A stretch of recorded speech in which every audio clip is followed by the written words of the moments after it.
लोकसभा चुनाव की रणभेरी किसी भी वक्त बच सकती है। उससे पहले सियासी दलों ने अपनी तैयारी भी शुरू कर दी है। वहीं छत्तीसगढ़ में चुनावी सरगर्मियों के बीच पोस्टर वार शुरू हो गया है।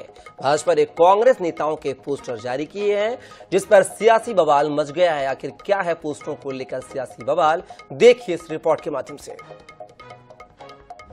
छत्तीसगढ़ बीजेपी ने लगातार 2 दिनों में 2 पोस्टर सोशल मीडिया में जारी किए हैं। बीजेपी ने जहां सोमवार को जिहाद गांव या राजनांद गांव को लेकर पोस्टर जारी किया था, वहीं आज बीजेपी सोशल मीडिया ने जांजगीर लोकसभा सीट को लेकर पोस्टर जारी किया है।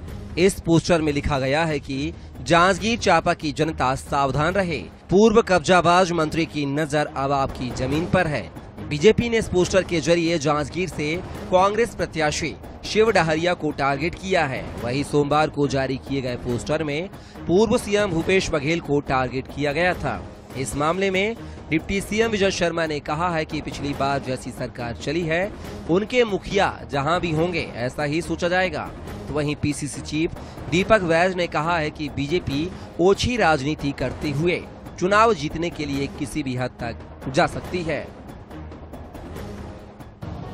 मैंने देखा तो नहीं है, परंतु बिना देखे भी ये कह सकता हूं कि जैसी सरकार चली है पिछली बार, उनके मुखिया जहां पर भी होंगे ऐसा ही कुछ सोचा जाएगा। मैं बिल्कुल ये बात मान्यतापूर्वक कहना चाहता हूं, भाजपा के कार्यकर्ता होने के नाते कहना चाहता हूं कि सरकार जो पिछली चली है, जिसमें जनता ने जिस तरीके की पीड़ा झेली है, समाज में जैसे विभेद उत्पन्न हुए हैं,